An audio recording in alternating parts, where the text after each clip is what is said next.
So here's an important question. Do you know that almost 1/3 of all of the food that we produce actually goes to waste? So this means that everything that went into the production of that food then also goes to waste too. You have to think of that knock-on effect.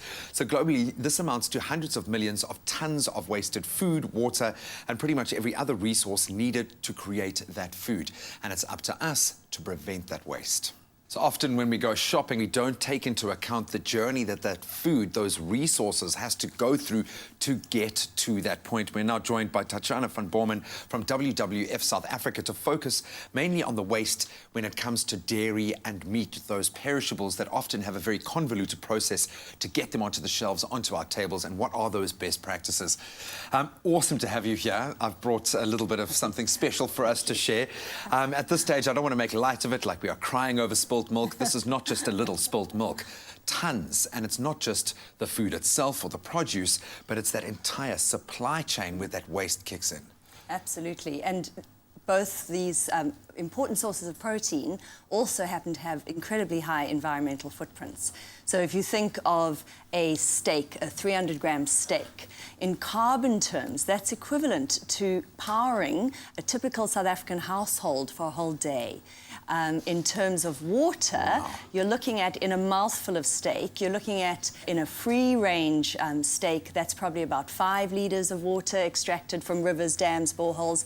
In a feedlot steak, a mouthful, and let's keep in mind that about 80% of our beef in South Africa is feedlot finished beef. There's about 30 litres of water in that mouthful. And in this litre of milk, you're looking at about 1,000+ litres of water that went into producing the litre of milk. I now suddenly feel guilty about the tremendous amount of steaks that I've eaten as a South African. We love it. We have such good quality food. Yeah. You don't take into account that life journey that it's gone on. So now knowing the numbers, and those numbers are a little bit scary, it's almost a little overwhelming to hear that. How do we begin to address this problem? Where do the changes need to happen, and who's doing it?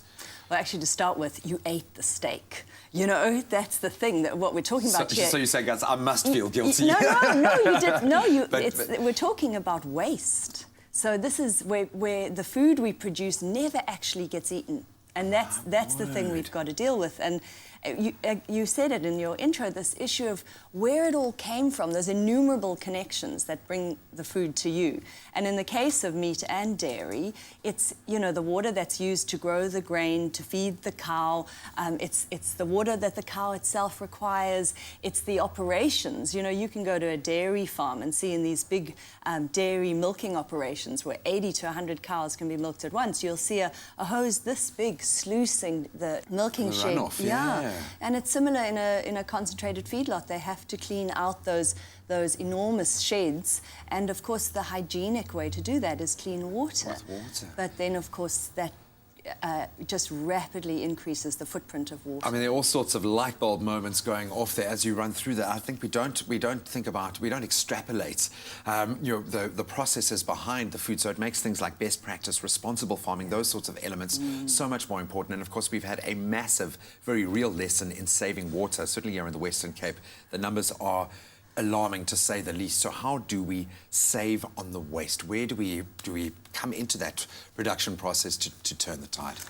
I think one of the conversations we need to be having is around date labels. I think a lot of people don't, you know, so that's that little sticky label on the product, or it's a little printed number that tells you, one, when it's best before in some cases, and that just tells you when, from a quality and appearance perspective, it's at its best. That's the right time, yeah. But a lot of waste is caused by too strict adherence to this issue of best before, and then the use by date is more important because that actually tells you when the food might have turned, and it is a food safety issue. But you know, our grandparents got by with sniffing, tasting, you know, and I think we need to get the egg in water and see if there it you floats. Go. Techniques for testing food, you know, and I think we need to get wiser in ensuring that the food is still good to eat and not just throwing it out. And getting wiser is also about shopping better, preparation, storage. I mean, just the way you save your food in the refrigerator or in the cupboard will help you not to have that mouldering bag of lettuce at the back because you can see it, and it'll help you shop better because you won't buy things you don't need.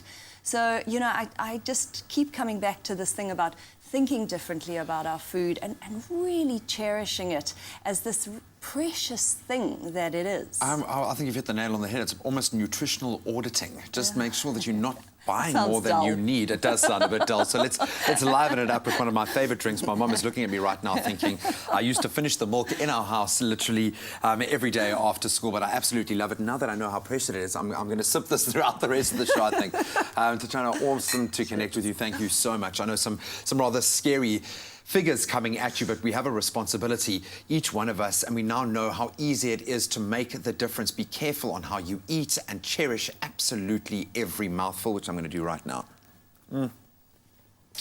Beautiful. I'm going to finish the whole thing.